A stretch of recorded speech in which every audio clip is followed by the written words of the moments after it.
Bhopal, central India, 1984. City residents wake, choking and unable to breathe. Stampeding in panic, thousands die. Poisoned by the very air around them. An American-owned factory, supposedly rigged with safety systems, triggers the world's deadliest industrial accident.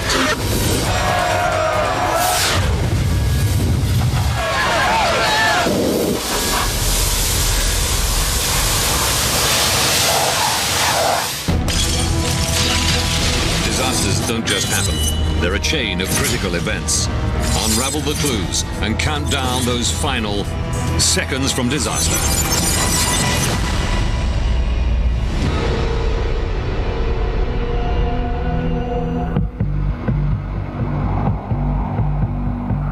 Bhopal, India. December 3rd, 1984. 5 past midnight. And at the Union Carbide pesticide plant, workers detect a minor gas leak and phone it in. Control room operator Suman Day is the first point of contact. Yes? There is a leak. So immediately I check it out.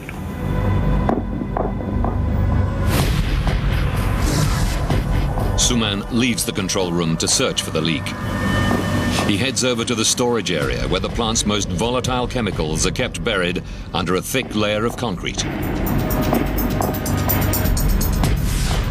Alongside phosgene, used as a chemical weapon during World War I, is a massive volume of MIC, methyl isocyanate, the main ingredient of Sevin, the pesticide the plant produces. It's one of the world's most toxic chemicals. A huge amount of MIC was being kept there. All the chemicals are equally dangerous. Everybody has to be very cautious if anything goes wrong. The distinctive smell of gas tells Suman the leak is close by.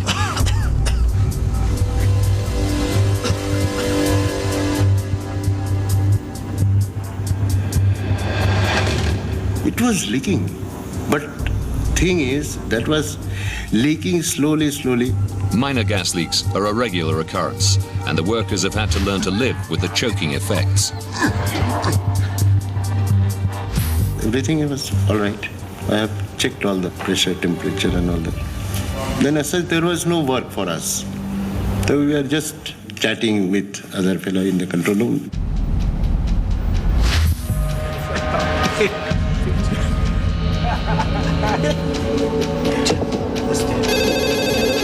Plant workers call again. At the 15-year-old plant, inaccurate meter readings are common, so Suman takes another look at the pressure gauge. I found that the needle is 0 to 0. In minutes, the pressure in the chemical storage tanks has shot off the scale. 12:20. Suman Day rushes to the storage area where it's immediately clear that something is very wrong. This area was very hot. It's trembling. The concrete is vibrating.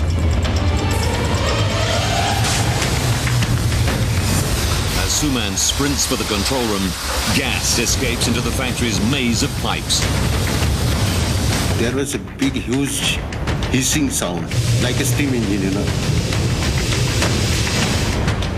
12:30. Suman implements emergency procedures to neutralize the gas as it passes through a cleaning column called the bent gas scrubber. But nothing happens.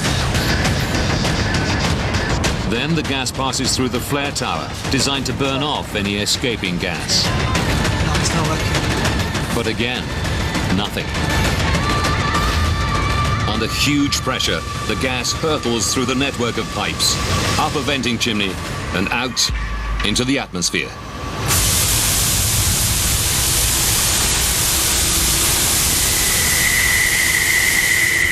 I understand this is a big disaster. Operators are powerless to stop toxic gas pumping into the night sky.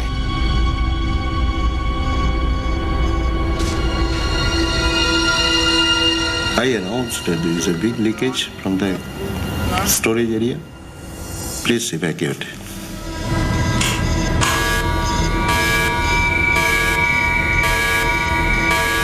For a couple of minutes, we were really spellbound what to do.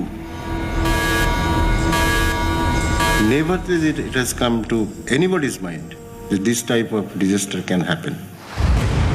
It's not just plant workers at risk. 1 a.m.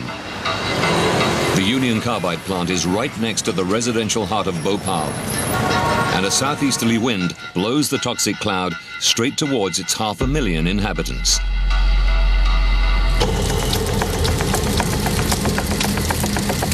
Not far from the factory, plant worker T.R. Chauhan has the weekend off. I was happy because my daughter was very small and I was thinking that there's no headache of night shift. But in the dead of night, he's suddenly woken.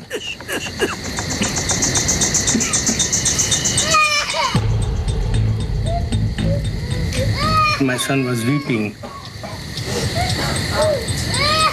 At the same time, we felt some irritation in our eyes. You give him some water to drink. I'll go and see. As the gas cloud condenses, it sinks to ground level, cloaking the sleeping city in a poisonous blanket. Almost immediately, empty streets fill with residents, gasping for breath in terrified confusion.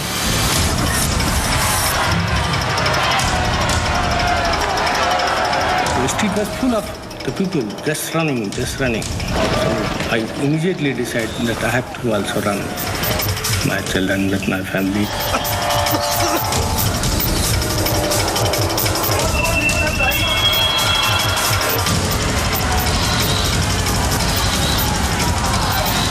They are vomiting, coughing. I saw the people dying. Running, they are falling and dying. Meanwhile, at the factory, safety systems that neutralize or burn the gas still aren't working. And the factory's final barrier to all-out disaster is also failing. Workers have grabbed emergency water hoses to spray and dissolve the escaping gas.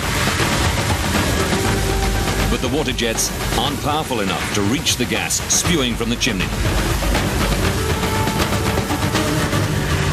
After half an hour, the flow of toxic gas shows no sign of slowing down.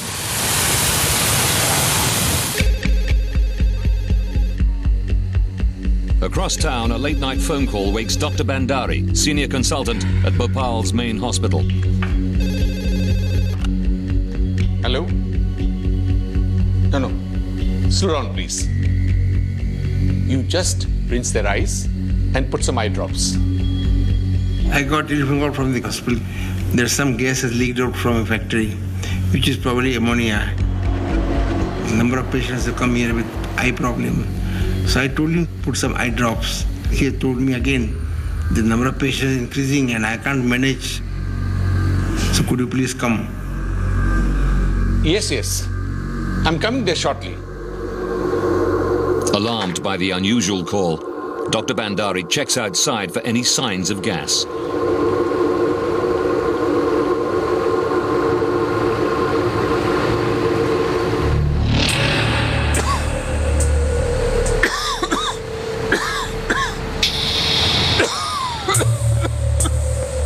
I went inside. I was quite breathless and constantly coughing. With every minute, the invisible gas cloud spreads, covering an area some 8 kilometers wide. Locals only know it's impossible to breathe. Tens of thousands flee their homes in a panic stampede, choking to death as they run.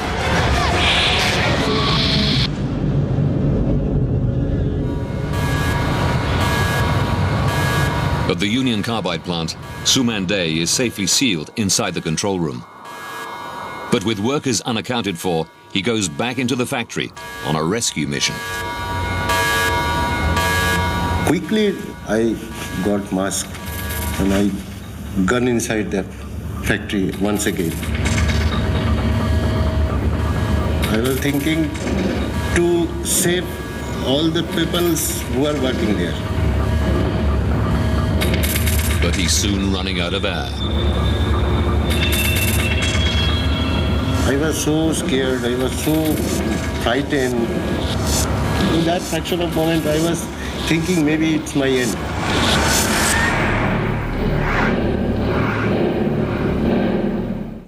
Across the city, factory worker Chauhan and his family are desperate. In the chaos, they know they must flee or perish. Then I saw an empty car. Let's go, let's go. Come. Chauhan convinces the driver to help them.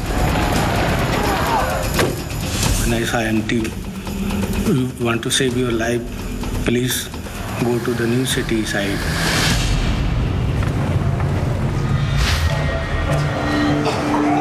After a violent coughing fit, Dr. Bandari has recovered enough to reach the hospital. As soon as I reached the hospital, I saw a lot of people standing there, waiting for the treatment.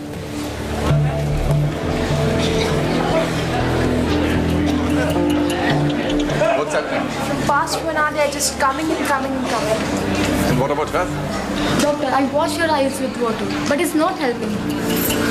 The police have told him he's dealing with a leak of ammonia. Hold on. Bandari expects conventional treatments will solve the patient's problems. But the symptoms are far more extreme. Many of them were having now the respiratory problem, coughing, choking sensation.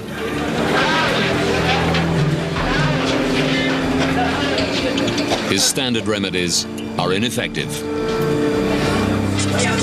We did not know what to do. This is an unknown medical condition. Thousands of choking, dying Bhopalis overwhelm the hospital. And Bandari needs answers. He's convinced the gas isn't ammonia. You don't understand. There are hundreds of patients outside my clinic. First, the Indian carbon said it is ammonia, then they said it is phosgene. Just tell me, what gas is this? Then they said it is MIC. We had never heard the MIC, methyl isocyanate, and we had no antidote or no such information from mineral carbide. Unknown to the medics, MIC is reacting with the water in victims' bodies, forcing blood to pour into the tiny spaces in the lungs, making breathing impossible.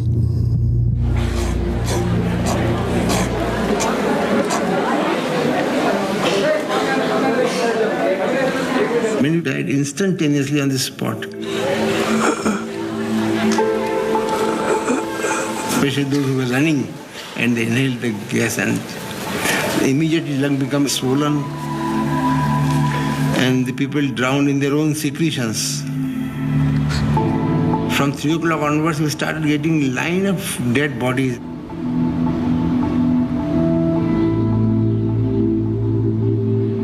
By daylight on December 3rd, the gas has dissipated across the country.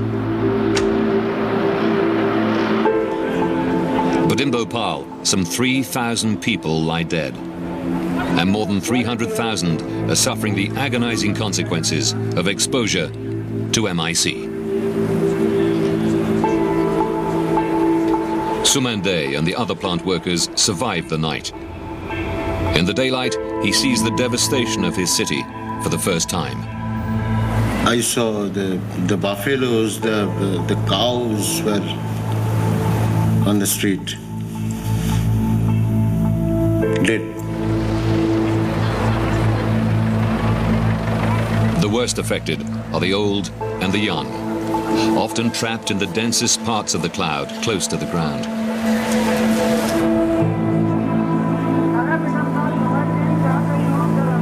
Within hours, Bhopal hits the headlines.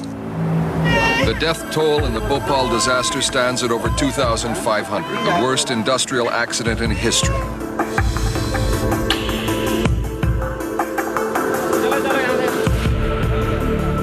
In this area, opposite the Union Carbide site, about 10,000 people live. But this morning, the entire slum is empty.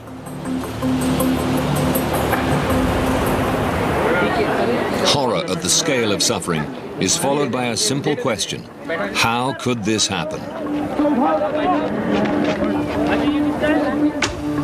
The day after the disaster, the Indian government dispatches chemist Dr. Thyagarajan to make the plant safe.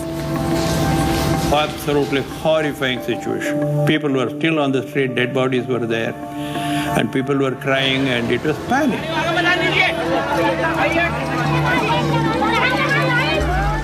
The Bhopal plant mass-produced Sevin, and company officials tell Thyagarajan the MIC needed was carefully stored in liquid form in tanks buried deep underground. But workers say that tank E610 was 75% full, way over the corporation's 50% recommendation. Its entire 42 tons of lethal MIC evaporated and escaped.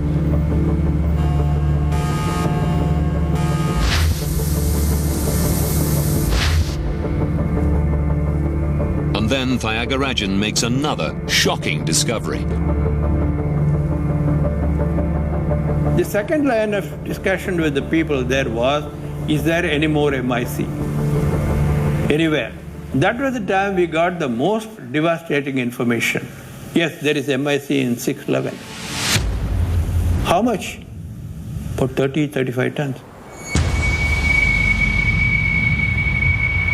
Oh my God, as much as it went out yesterday. E610 is just one of 3 tanks buried in the bunker. Bhopal had massive storage capacity, but unlike other Union Carbide factories, it was only producing a few tons of Sevin per day. So a huge backlog of MIC was stored for weeks on end. One tank should be kept empty as a backup, but workers say that at Bhopal, all 3 carry the deadly chemical. Only E610 has burst, but there's no telling if the others may blow too. Thyagarajan must urgently make them safe. As Bhopal reels from the disaster, Union Carbide CEO Warren Anderson flies in from America to assess the situation. When police realize Anderson is the man ultimately responsible for the plant, they arrest him. What I'd like to do, and I hope you can help me, is tell my wife I'm alive and well and hi, Mom. But local journalists like Rajkumar Keswami think the police action is just for show. At the airport itself, he was informed that he was under arrest. But he was not taken into a lockup. He was taken to the Union Carbide guest house, which was the most beautiful place in those days in Bhopal. Hours later, Anderson is released on bail and quickly flees the country.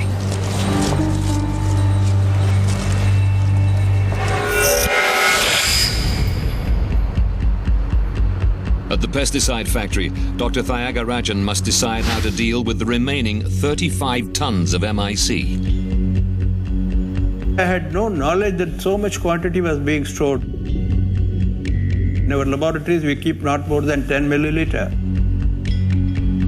The MIC appears to be stable for now, but workers tell him that tank E610 was normal until almost the moment it erupted. We went on the basis it was also going to explode. Because as chemists, we are trained to think of the worst and then you work back. Thyagarajan knows it's vital they dispose of every last drop to avoid a second disaster. But there's only one terrifying way to do it. Switch the malfunctioning factory back on.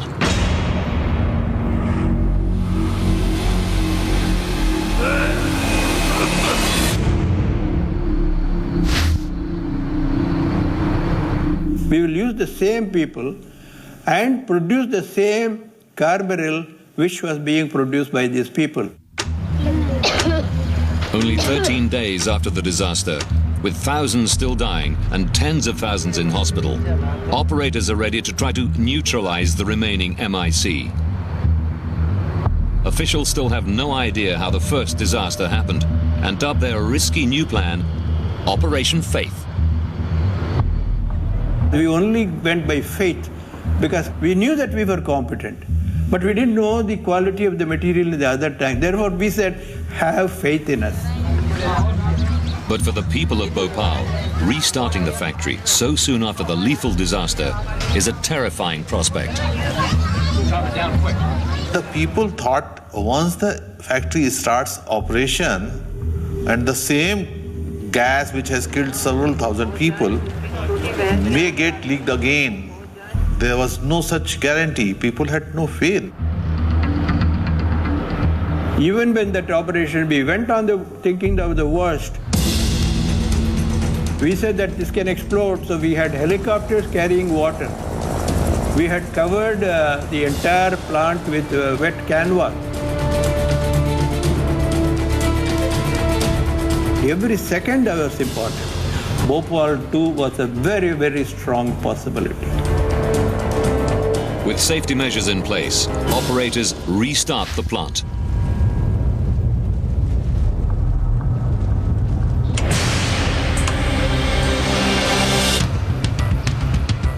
As production begins, Bhopalis panic and flee the city.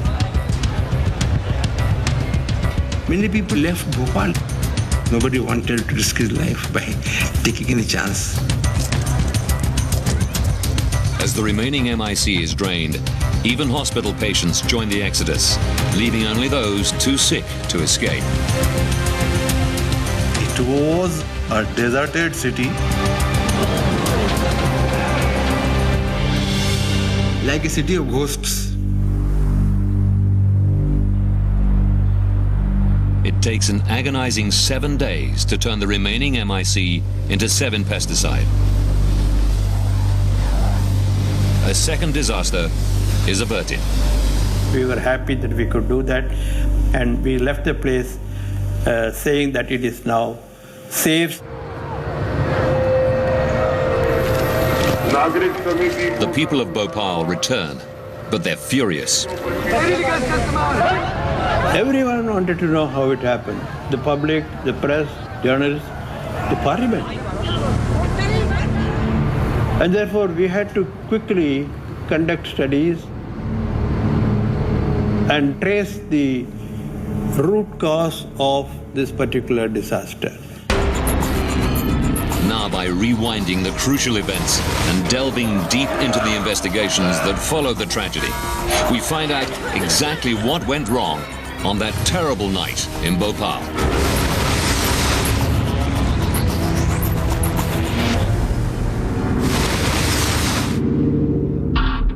Dr. Thyagarajan knows 42 tons of deadly MIC, stored safely as liquid in an underground tank, turned into a gas and escaped into the atmosphere, killing thousands. Now he must find out how. The tank area was the one which was very, very revealing. He goes straight to the storage bunker, where he finds massive cracks in the tank's concrete casing.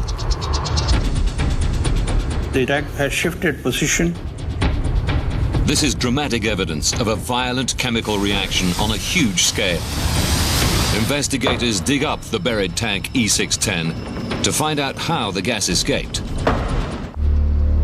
Despite evidence of enormous pressure, the tank itself hasn't split. Thyagarajan's team discover that the emergency pressure release valve is ruptured. The gas escaped through the emergency venting system and out into the atmosphere.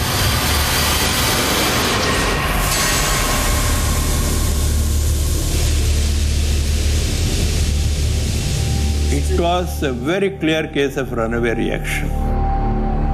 Something must have triggered it. Dr. Thyagarajan suspects a substance normally considered innocuous. We calculated that 500 kg of water entered the tank. Contact with water causes MIC to heat up, boil, and vaporize. And that reaction is much more violent if other chemicals are added. The MIC reacts with explosive violence. The smallest impurity of any metal and water, these are deadly. Researchers find powdery residues inside the tank and send them for testing. The possibility of contaminants entering was very small there. We activated national laboratories to repeat the reaction. Nagarajan's team discovers traces of iron were left in the empty tank. It points to a clear conclusion. A huge volume of water combined with metal impurities sparked the violent and deadly reaction. Investigators now know what caused Bhopal's deadly catastrophe, but not how it happened. In a chemical plant operating state-of-the-art safety systems, this disaster should have been impossible. Union Carbide had chemical plants worldwide and was fully aware of MIC's dangerous volatility. Like every one of their factories, the Bhopal plant had safety systems to prevent any chance of contamination.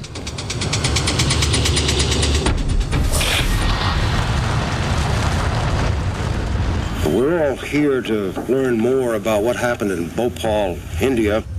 Within days of the disaster, Union Carbide boss Warren Anderson claims this was no accident. It doesn't sound like something that's inadvertent, and it could be a deliberate action. With a clear implication of sabotage within the plant, trade unions representing workers seek an independent opinion. They invite American investigator Michael Wright to Bhopal, but the authorities deny him a work visa, so he must operate in secret. Neither Union Carbide nor the Indian government really wanted us there. They didn't want somebody independent mucking around in their investigation. As Health and Safety Director for America's Steelworkers Union, his expertise is in the safe operation of large factories. Things like Bhopal are what we technically call low probability, high consequence events. These are accidents that happen rarely, but when they happen, they're huge, they're catastrophic. With no official cooperation, Wright is forced to travel as a tourist to Bhopal. There, he witnesses the scale of the suffering firsthand. You walk through the neighborhoods and you realize everybody's coughing because they were exposed to this terribly toxic chemical. You meet kids who've lost their parents, parents who've lost their kids. We have to put aside the horror of what happened and figure out how it happened. You've got to look at all the possible scenarios.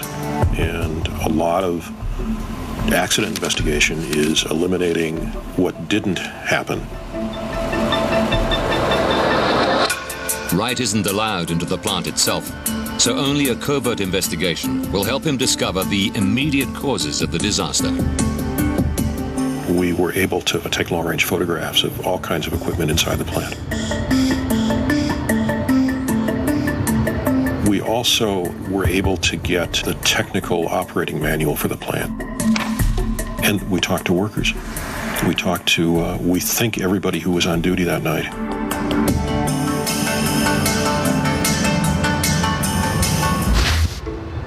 Indian investigators discovered that water entered the MIC tank and triggered the fatal accident. So Wright studies factory schematics to find out where that water came from. He's immediately suspicious of a chemical processing unit right next to the MIC tanks. That process unit would sometimes clog. The way you cleared the clogs was by hooking up a water hose and blowing water through the system. That wasn't a dangerous operation. But in clandestine meetings, factory operators tell him corners had been cut. The company installed a jumper line between those two process units.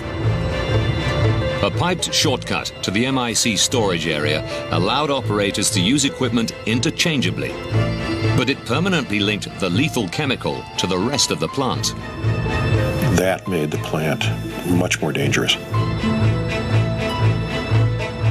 If you had isolated that MIC unit completely, then water could never have gotten into it. The jumper line provided a direct route through which water could reach the MIC unit. Wright discovers that workers flushed out the pipes on the night of the disaster. Worker began that operation about 9:30 p.m. He noticed that water wasn't coming out the other end. Eventually, water did start coming out the end, and everybody thought things were fine. They were unaware that a backlog of water headed through connecting pipes towards the MIC unit. But still, a simple safety device should have blocked its progress. This metal plate, called a slip blind, slides into the junction of two pipe sections, forming a watertight seal whenever pipes are being washed. That slip blind was not there. It's what allowed water to get into the tank. Even if water did reach the MIC tanks, the plant schematics tell Wright there is one last barrier to stop it getting in. Inert nitrogen gas is pumped into the MIC tank, providing a safe high-pressure layer between the lethal liquid and the rest of the plant. It's a system Wright has seen before. It's safe and efficient, usually. But plant workers reveal faults in the system. The 30th number, I saw they are performing the pressurizing the 610, but they're not able to pressurize. In a 15-year-old plant, staff were accustomed to occasional faulty readings. But plant worker Chauhan knew a total failure to pressurize the tank could only mean one thing. It means there's a leakage in vent line. Checking the factory records, Chauhan sees the problem has gone unreported for weeks. But more than 20 days it was not holding pressure. There's no recording of pressure in the lock sheet. And if a faulty valve is letting nitrogen out, it could let water in. Water took a pathway to that valve, and that valve would have stopped it. But as the valve was leaking, we think water got through and made it into the MIC tank.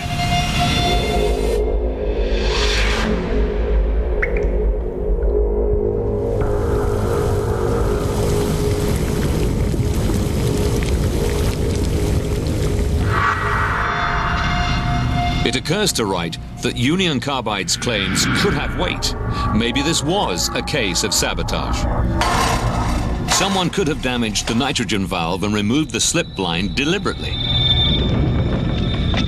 The iron that fueled the reaction could simply be rust from the pipes. Maybe they didn't anticipate an accident of that magnitude. Union Carbide claims a disgruntled worker purposely pumped water into the MIC tanks. All we're trying to do is differentiate from an inadvertent to perhaps a deliberate. But Wright isn't ready to draw conclusions. This awful event still has secrets to be discovered. The real story of Bhopal is less how did water get in the tank, and more why did none of the systems that should have protected people operate that night. The first safeguard was the vent gas scrubber. If any dangerous gas leaks, it's channeled into a large bottle-shaped tank and forced through a column of caustic soda, making it inert. When Wright meets with workers from the plant, he makes a shocking discovery. The workers said that they didn't see any instrumentation that indicated it was operating. The vent gas scrubber, the first of 3 critical lines of defense, was out of action. Wright switches attention to the other safety features. MIC is highly flammable, and a flare tower sits ready to burn off any MIC gas that hasn't been neutralized. But he finds it wasn't working either. They had taken a piece of corroded pipe, about a 4-foot section, out of it, had never gotten around to replacing it.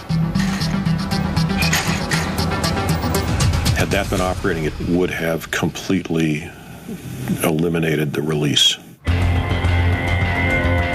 With 2 systems down, there was one last mechanism to protect the people of Bhopal from the MIC gas. Hoses are positioned around the emergency vent stack, and workers are trained to spray water into any remaining gas as it leaves the chimney. MIC dissolves in water, so the gas should drop to the ground.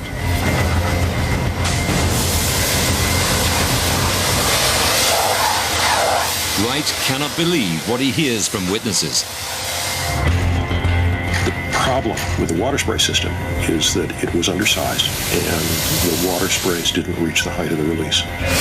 Not only did water bypass protective measures and trigger the MIC reaction, but the three fundamental safety systems designed to contain an escape of gas either couldn't cope or weren't working. It's a mind-boggling sequence of failures that points to a pattern of negligence. Michael Wright begins investigating plant management and the parent company's corporate dealings. The plant was losing money. They had undergone an expansion several years earlier. They had misjudged their market. They weren't selling nearly as much pesticide as they expected to. In that kind of situation, there's always pressure from the parent corporation to cut costs. Workers tell Wright that as the emphasis on safety slackened, small leaks became commonplace and sometimes deadly. There were at least 5 chemical accidents in the plant between 1981 and 1984. There was a leak in December of 81 that injured 3 workers, one of whom died. So there were plenty of warnings that something was amiss. The cost-cutting began with a missing slip line. That slip line was critical to the accident. Had that been there, there never would have been an accident. To Wright's amazement, this critical piece of safety equipment was left out time and again because of staff cutbacks. A maintenance supervisor who should have been responsible had been laid off.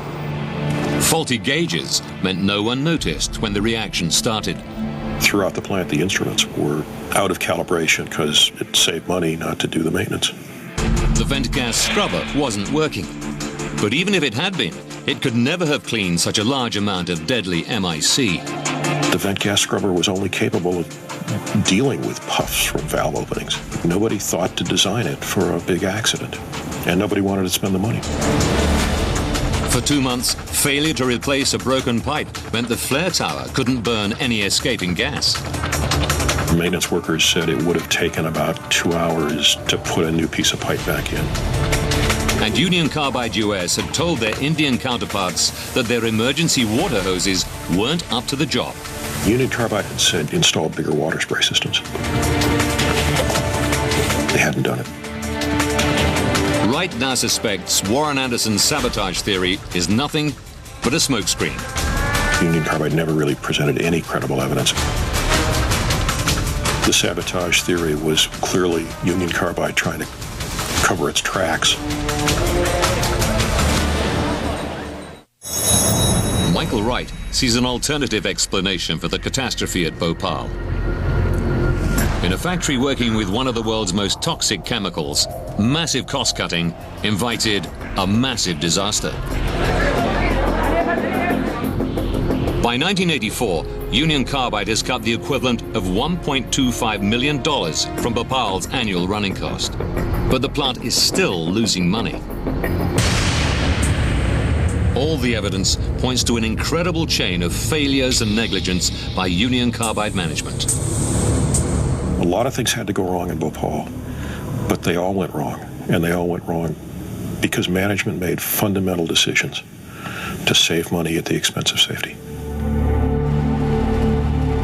Wright now completely discounts sabotage. This catastrophe was the company's fault. Every time we learned about a system that had been shut down and could have stopped the accident, you just shake your head because they didn't spend a little bit of money and a little bit of time. Thousands of people died.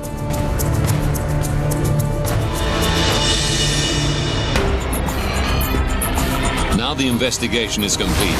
We can replay the exact chain of accidents and errors that overtook the Bhopal factory and killed 3,000 people on that fatal night in December 1984.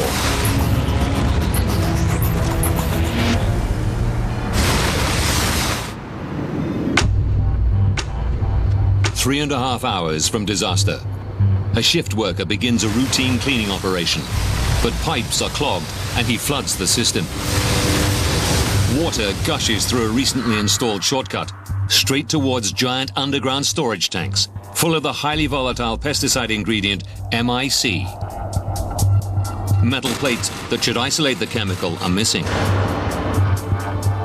En route to the tank, the water collects traces of iron from rust inside the aging pipes. 2 hours, 15 minutes from disaster. The first drop of water seeps through a broken valve and into tank E610, containing 42 tons of liquid MIC, far more than is recommended. The water and iron mixture triggers a violent and unstoppable reaction within the MIC.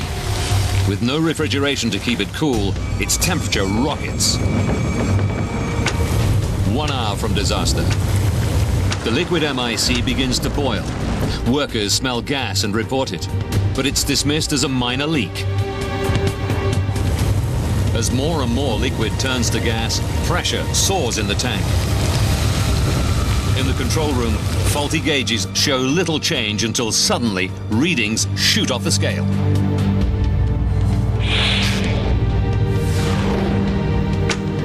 "35 minutes from disaster. Control room operator Suman Day witnesses the runaway reaction firsthand as the spiraling pressure blows the tank's safety valve and cracks its concrete storage bunker. High-pressure MIC hurtles into the vent gas scrubber. Workers expected to neutralize escaping gas, but it's out of action. Even if it was working, it's only designed to cope with minor leaks. Tons of superheated MIC rush straight through it. 15 minutes from disaster. The toxic gas streams past the flare tower, a backup safety system that should burn off escaping gas. It's also out of action, and lethal MIC bursts into the night sky. 10 minutes from disaster. In a last-ditch attempt to neutralize the escaping gas, plant workers turn on emergency water cannons. They are woefully underpowered and cannot reach the venting gas. 1 a.m., December 3rd, 1984. A lethal cloud of MIC gas, one of the most toxic substances on Earth, descends on Bhopal and its 500,000 residents, killing 3,000 people in a matter of hours.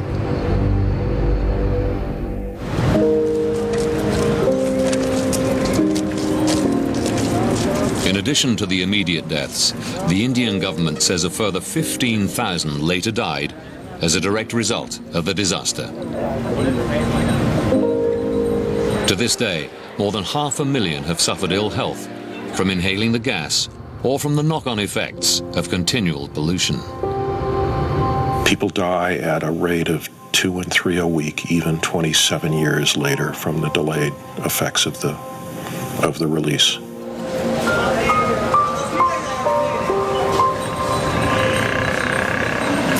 Following the disaster, Union Carbide abandoned the plant. It remains standing, a rusting hulk that casts a permanent shadow over the city of Bhopal. The factory has never been cleaned up, and groundwater studies from the site show evidence of chronic toxicity. 5 years after the disaster, Union Carbide America agreed to pay a compensation package of $470 million, only around $600 per victim. As part of the deal, the corporation demanded immunity from any future criminal charges. Former CEO Warren Anderson, now in his 90s, retired to Long Island, New York. In 2010, 8 former managers from Union Carbide India were convicted of death by negligence and fined $2,000 each. And to this day, the company insists the catastrophe was an act of sabotage. The people we met in Bhopal are survivors of enormous courage, enormous humanity. Their story should be told. And the loved ones who they lost should always be remembered.